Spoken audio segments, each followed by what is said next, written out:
Olá, tudo bem? Estamos aqui na nossa quinta Diagnósticos TEA na prática. Normalmente eu entro mais tarde, mas como estamos aqui na última semana do Instituto do ano, eu tô dando uma arrumada aqui nas coisas e eu sempre tento passar a prática do Instituto, da nossa equipe de avaliação multidisciplinar para as alunas do curso de diagnóstico do transtorno do espectro autista. Então eu sempre gravo aulas ao vivo para que elas conheçam a nossa prática. Estou arrumando aqui as caixas de avaliação, a caixa sensorial, a sala tá uma zona aqui, a caixa de avaliação, as coisas da caixa sensorial. Eu achei legal entrar mais cedo e fazer a aula mostrando a caixa, que é bem a cara do nosso curso mesmo, mostrando a prática, né? Então, já que eu tô arrumando, eu vou mostrar pra vocês o que tem na nossa caixa. Algumas coisas a gente vai trocar por outros brinquedos, porque tá meio detonadinho, às vezes tem umas crianças mais com mais força, né? Com mais dificuldade, mais agressividade, aí acaba quebrando, alguns brinquedinhos já não estão mais se sustentando. Então, eu vou mostrar pra vocês a caixa de avaliação. Quem é aluna do curso tem um módulo específico sobre avaliação do brincar, estruturação da sala, quais são os brinquedos, tem a lista, tem o que fazer com cada brinquedo. Mas quem não é aluno vai poder aproveitar aqui um pouquinho. O tema dessa aula aqui de hoje, a aula prática, que depois é lá para dentro do nosso curso, é caixa lúdica ou caixa de estímulos. E aí, mesmo que eu vá fazer isso de uma forma prática, eu sempre vou tentar agregar algum conteúdo teórico prático, né? Então vamos pensar que quando a gente está lá na universidade, a gente ouve, principalmente os psicólogos, né? Ouve muito falar em caixa lúdica, caixa lúdica, caixa lúdica. Então a gente sai da universidade, vai alugar uma sala e a primeira coisa que a gente faz é montar a nossa caixa lúdica. Tenho certeza que todo psicólogo montou a sua caixa lúdica, né? E sabe, eu já aprendi isso lá na universidade, né?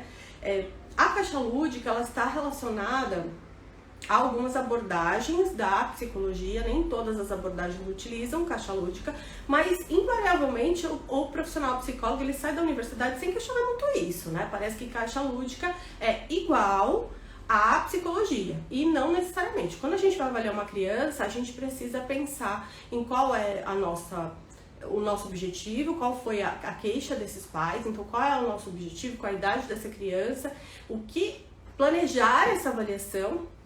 E para planejar essa avaliação, a gente precisa pensar em como vai ser essa avaliação. Ela vai ser uma avaliação direta, indireta, se vamos usar instrumentos, se vamos utilizar a observação, quais serão as técnicas a ser utilizadas.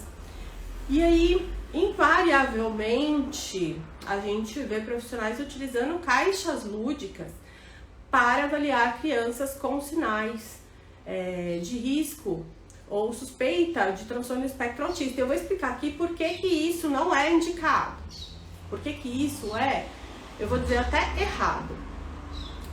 A caixa lúdica, ela tem algumas, se você for ler sobre isso, né, se você segue abordagens que utilizam a caixa lúdica, e eu posso dizer aí com certa propriedade, porque a minha primeira especialização lá em 2004 foi na psicanálise, né, então utilizei caixa lúdica e depois que migrei para a área comportamental e desenvolvimento,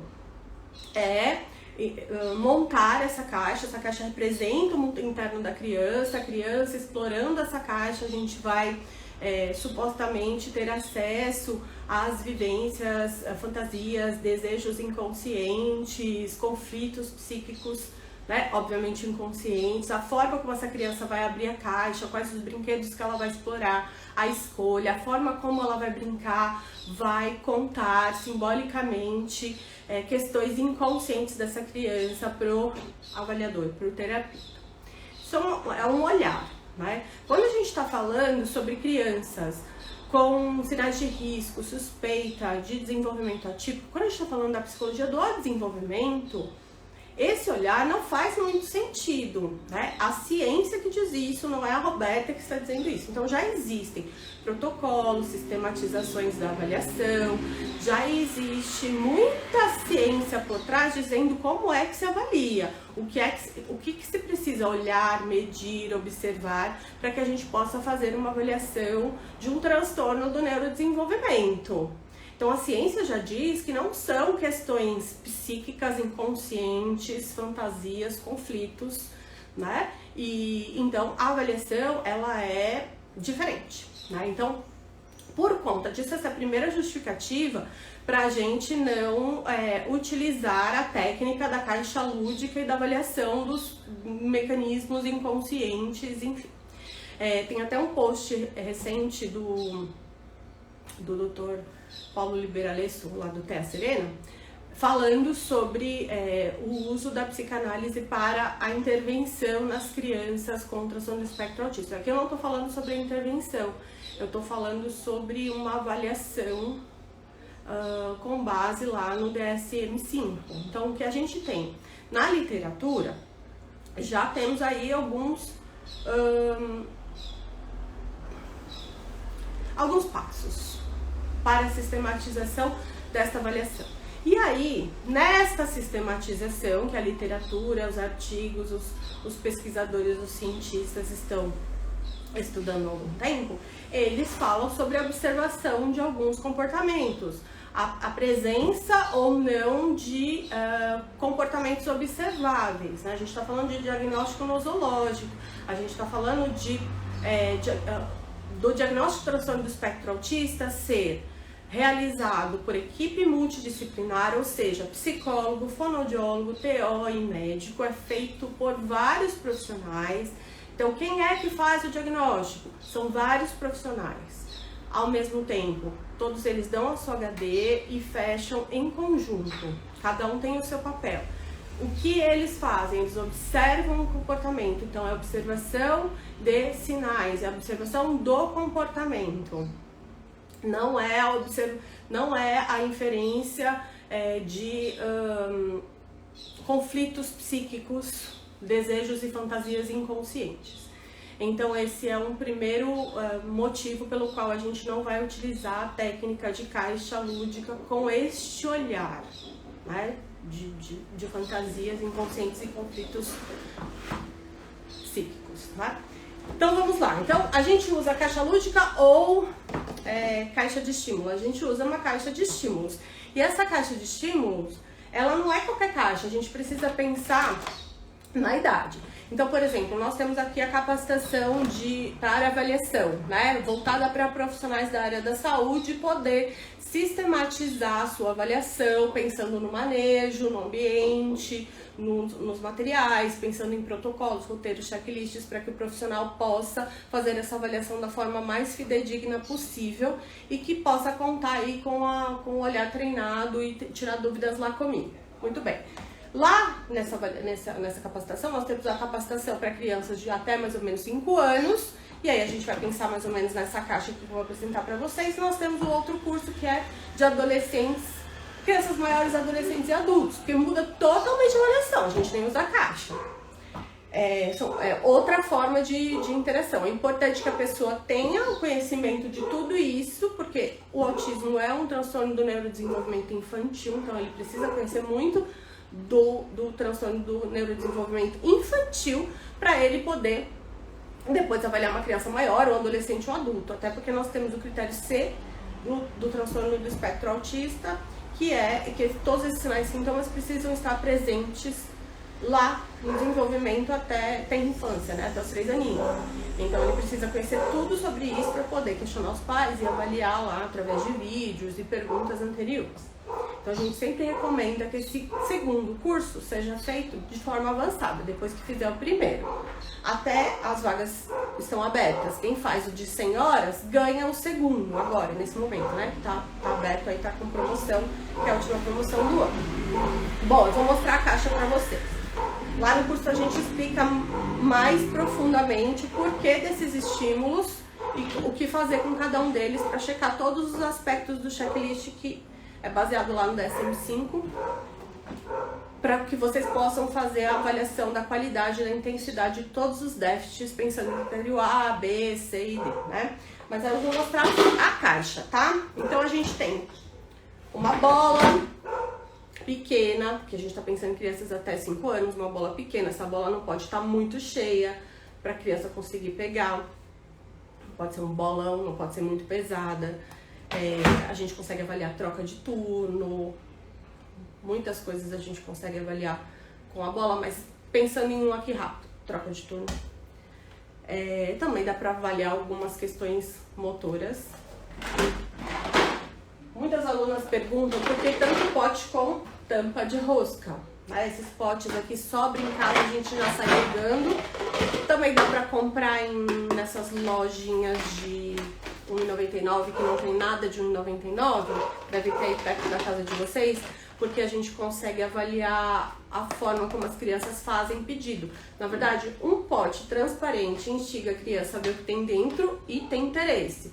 E aí, como ela tá com rosqueada, isso funciona como um bloqueio. E esse bloqueio vai favorecer essa criança te entregar. Quando essa criança te entrega, ou não te entrega, porque ela pode também não te entregar, né?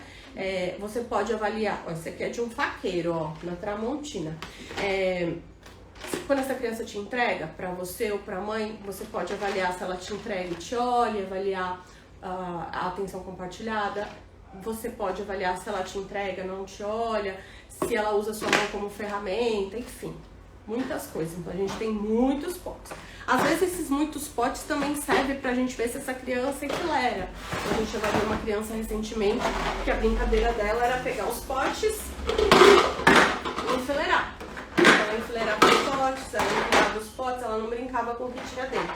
Ela só enfileirava, corria ao redor, fazia esteira de pilha, enfileirava, enfim, acabou servindo de outra forma. Ela usou o pote como brinquedo. Então, potes transparentes também servem para fazer barulho, para ver se essa criança responde a sons vocais lúdicos, se essa criança responde a barulho, mas não responde a sons vocais lúdicos, não responde ao nome. Enfim, tudo isso a gente ensina lá no curso. E aí os brinquedos, eles são pensados e colocados aqui, pensando em responder o que a gente precisa lá nesse checklist que a gente dá no curso, que é baseado no SMC, tá? A gente coloca, eu tô falando que a gente vai ter que trocar algumas coisas, né? Um contexto de alimentação, então tem uma bonequinha aqui sentada numa cadeirinha. Ela deveria estar sentada, mas ela foi detonada. Com um contexto de comidinha, né? Então a gente tem aqui frutinhas, tem uma colherzinha, tem uma mamadeira. A mamadeira tá boa ainda, mas o negocinho aqui de sentar já era. Precisa ter esse negocinho de sentar? Não precisa, basta ser uma boneca, né? E a mamadeira. A gente recomenda que não sejam brinquedos com luzes, com pilha, né? Porque aí, se a gente tá falando de crianças com suspeita de TEA, desenvolvimento atípico, a gente não sabe ainda, né? Mas a gente sabe, ou vocês podem aprender, quem não sabe, né? No curso a gente explica isso lá no módulo anterior, até o momento da prática, né, de organização da sessão, que existe lá o critério de hipo- e hiperreatividade sensorial. Essa criança pode ter fascinação por luzes, né, por som, ou então uma reação não muito legal a tudo isso. Então, se de repente tiver pilha, tiver muito som, isso tudo vai ser feito lá. Lembra que eu mostrei pra vocês a bagunça aqui da parte sensorial? É uma outra caixa que a gente tem, que é da parte que a gente vai avaliar as questões mais relacionadas à parte de hipo- e hiperreatividade sensorial.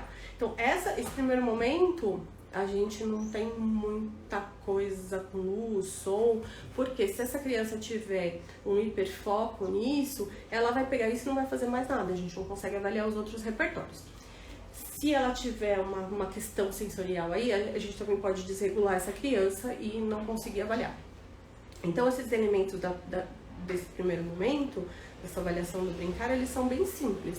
Então, a mamadeira é uma mamadeira super simples, não tem água, não tem... Porque tem umas mamadeiras que tem aquela linha que vai e volta, não tem nada. É só uma bonequinha e uma mamadeira. Isso daqui a gente tinha aqui, tá quebrado. Provavelmente eu não vou colocar outro, vai ficar só a bonequinha mesmo. Não há necessidade, né? O que vai dar o contexto de alimentação aqui é a boneca e a mamadeira, né? Não precisa de uma cadeirinha. O que é legal é uma banheirinha ou um bercinho, né? Pra gente avaliar a maturidade simbólica, né? Que são ali aquele naná, o neném, ou colocar, que são atividades que a criança vivencia, né? E aí essas habilidades são fáceis de avaliar numa avaliação, porque ela vivencia isso, né? Ela é ninada, ela toma banho, enfim, então faz parte aí da avaliação da maturidade simbólica. A gente tem um livro, na verdade, né? A gente até tem 3 aqui dentro da caixa, mas na hora que a gente vai colocar lá, a gente retira. Às vezes a gente muda de acordo com alguma coisa que a gente colheu na entrevista inicial. Se a criança tem, por exemplo, hiperfoco em animais, eu vou colocar esse hiperfoco da criança no primeiro momento e essa criança vai ficar só com o livro? Não. Né? Eu posso até avaliar o hiperfoco no momento específico dessa avaliação que eu quero avaliar hiperfoco. Então a gente tem alguns livros para a gente poder variar. Caso a criança tenha, por exemplo, hiperfoco em animais, hiperfoco em dinossauros, né? Então tudo isso a gente também explica, ou eu oriento lá no curso, né? Às vezes a aluna entra lá e fala, Roberto, olha, eu fui avaliar a criança e coloquei um livro lá de dinossauros, ela só ficou com o livro, o que eu faço? Tiro o livro, né? Tiro o livro, avalia a criança, vê como que ela... Mas isso também é um dado, né? É um dado importante que você já conseguiu ali preencher. Ela, diante do elemento de grande interesse, ela fica ali e não interage, ou então interage melhor, né? Tem criança que diante de todos esses brinquedos aqui, ela não interage, não engaja, não troca, mas aí você, numa avaliação de interesse restrito, hiperfoco, você coloca lá números, pronto, ela interage, ela responde, ela leva pra você, ela fala, e aí você consegue até avaliar que essa criança fala, né? Ela depois não falou nada, não olhou, não trocou, e aí você colocou lá uma caixinha com números, essa criança entregou, falou os números, falou todo o alfabeto, de trás para frente, de frente para trás, em português, em inglês, enfim, tá? Então nós temos aí alguns livros com animais, dinossauros, outros livros. Nós temos carrinhos, eu tenho um carrinho aqui dentro do pote, com um objetivo, né? E temos outros 2 carrinhos que são maiores, fora do pote. Por que 2? Lá no curso, eu também explico isso. A gente tem um módulo lá no curso que eu falo sobre o manejo, estilos de conduta. E aí, esse módulo tem o objetivo de minimizar os erros das profissionais com relação a dar muita demanda, a ficar solicitando muita coisa para a criança, e a criança não engaja. A gente está falando de crianças que supostamente, porque elas estão em avaliação, têm dificuldade de interação recíproca.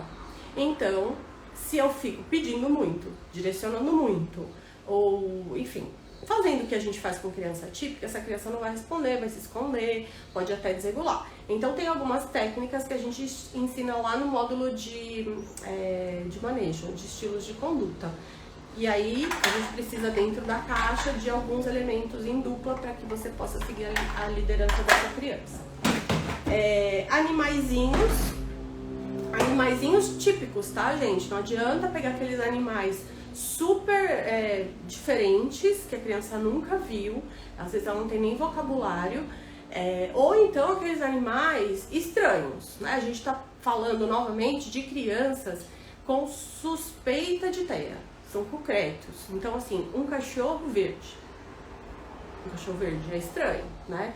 Então, vai pegar um elefante, pega um elefante que pareça um elefante tem que ser maior que o cachorro, o elefante tem que ser cinza, né? Então não dá pra ser umas coisas assim, às vezes muito legais, às vezes até caras, mas que não representam toda a realidade. Então tem que ser mais concreto mesmo, tá?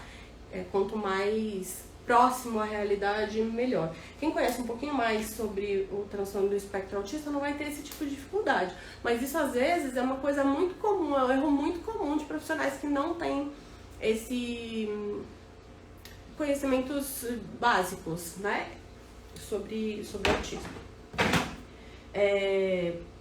Aqui dentro da caixa, agora, por exemplo, eu tô vendo um hook.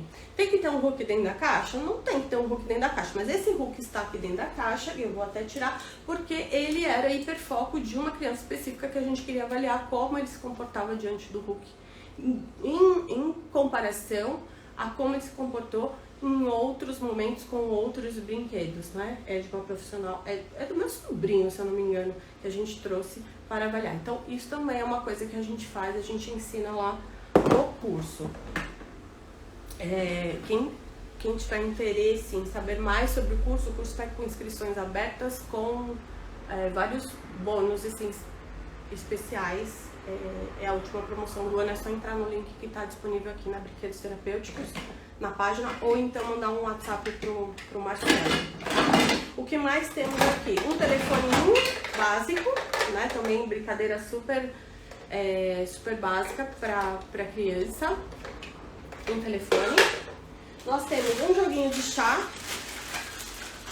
O jogo de chá também não precisa ser muito elaborado e nem ter muitas peças. Basta 2 xicrinhas para poder trocar, 2 colheres e uma jarra. Nada demais.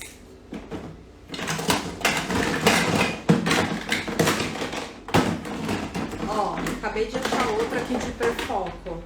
Moana, tá? Vou tirar da caixa porque são elementos que não são essenciais, eram essenciais para aquela criança. Por quê? Ó, tô vendo aqui a Mirtz Farias falando, tem curso para atendimento com aba? Não. Aba, você precisa ver qual é seu objetivo. Você quer fazer especialização, né, para você ser, enfim, supervisora, coordenadora, ou você quer ser aplicadora? E aí, você procurar um curso específico. As pessoas, em geral, têm muito interesse em intervenção. Eu fiz uma live esse dia sobre isso. Todo mundo quer fazer intervenção. E uma área que é super deficitária, que é a área de avaliação, porque sem avaliação adequada, as crianças não conseguem os seus benefícios, não conseguem o reembolso do convênio, ficam anos, fica atrasando o diagnóstico, são diagnosticadas com 5, 6, 7 anos, vão para intervenção errada, não conseguem que os médicos fechem, porque os médicos veem as crianças às vezes uma vez, diagnósticos leves são atrasados durante anos e os profissionais ainda não se dão conta da importância e do lugar que eles têm na avaliação diagnóstica, que é uma área super em falta, não tem profissionais, não tem equipes capacitadas, mas todo mundo só quer saber de intervenção, né? Mas enfim, não temos, tá? Aí você tem que procurar, ver o que você quer fazer, se você quer fazer, se você quer ser AT, tem vários cursos de AT, ou se você quer fazer pós, né? Eu também faço, tá? Então eu tenho pós em intervenção precoce no autismo e aba, mas é isso, né? E outra coisa é a avaliação diagnóstica. Você não vai aprender a fazer avaliação diagnóstica num curso de aba. Aba é aba, AT é AT, avaliação diagnóstica é outra coisa. Que é um campo que é bem interessante. Tem muito pai precisando e pensando também comercialmente, para você que tem uma clínica, é uma área bem interessante. E, enfim, aí fica a critério de cada um. Eu gosto muito do que eu faço. Bom, a gente também tem um pianinho, tem algumas literaturas, alguns protocolos que sugerem o pianinho na fase de avaliação, não na fase lúdica não na fase sensorial, na primeira fase. Às vezes eu coloco, às vezes não, é mais para ver a interação da criança, usar a música, ver se a criança foca no som, se a criança não foca no som, se ela troca. Eu uso muito pouco o piano, para falar a verdade, mas ele tá aqui na caixa. Então o importante do piano, até nos manuais que falam sobre essa sistematização, não são manuais diagnósticos, né, mas a gente estudou toda a literatura disponível para montar esse curso, né? Esse curso foi montado, foi sistematizado com base nas avaliações que nós fazemos aqui, né? A gente já faz avaliação aqui há algum tempo. Então, esse piano segue ali o que a literatura fala sobre ele poder ser desligado, né? Então ele começa a tocar, ele tem a opção de musiquinha e ele tem a opção, né, da gente desligar. Por quê? Se a criança desregular, a gente tem a opção de desligar. Então todos os materiais têm que ser pensados, tá? No outro momento eu vou mostrar pra vocês a caixa sensorial. Porque a caixa sensorial ela tem muitos elementos que se esgotam. Então, bolinha de sabão, slime, massinha, espumas, tem algumas coisas, lanterna, tem algumas coisas que estão detonadas. Lanterna sem funcionar, slime que acabou, enfim, bolinha com recurso de aguinha dentro e que tá acabado. A gente vai comprar agora tudo no final do ano pra gente voltar com as avaliações em janeiro. Então tem coisa ali que nem dá pra mostrar pra vocês. Eu vou só fazer a lista mesmo de tudo que a gente precisa comprar novamente. E basicamente é isso. As frutinhas. As frutinhas. Frutinha crack, frutinha milho também, gente. Cuidado pra não comprar umas frutinhas que a criança nunca viu na vida. E ela nem reconhecer isso como um elemento comestível.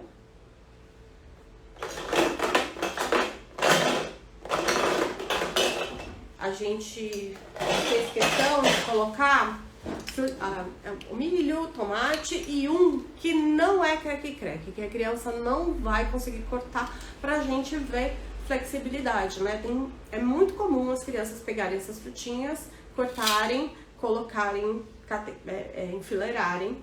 Aí ela vai enfileirar o milho também. Ou ela vai ficar aqui no velcro, explorando sensorialmente, ela vai pegar a uva e não tem isso. Aí a gente vai ver. E muitas vezes a gente vê a criança ficando ali irritada pelo fato da uva não ter. Às vezes ela esconde a uva, joga fora, fica com raiva. E a gente consegue ver aí alguns elementos importantes para essa avaliação. Acho que eu mostrei tudo. Aqui dentro desse pote aqui a gente tem uns elementos de montar, né? Aqui dentro do outro pote a gente tem alguns elementos, também alguns bonecos para fazer avaliação. Pode colocar no carrinho, pode, enfim, fazer aí uma estrutura, um jogo simbólico. E é isso, nada muito elaborado, mas tudo que tá aqui tem um objetivo para essa idade, pra gente pensar e a gente consegue aí preencher o checklist e avaliar todos os critérios depois junto com o outro momento, em várias sessões, junto com a fono, junto aí com os profissionais e seguindo todos os protocolos que a gente ensina lá no curso. Era isso que eu tinha para falar para vocês hoje. Vou finalizar aqui a arrumação da minha caixa. Fiquem atentas aqui, sempre vai ter aulas práticas. Essa aula vai lá para as meninas do curso Diagnóstico e Transtorno do Espectro Autista, e que você estiver interessado em incluir esse serviço na clínica de vocês. A gente sistematizou as nossas avaliações diagnósticas para psicólogos, fonoaudiólogos e TOs, para que você consiga incluir esse serviço aí na clínica de vocês, tá bom? Para conhecer mais, é só clicar no link disponível aqui na página no Instagram, tá bom? Tchau, gente!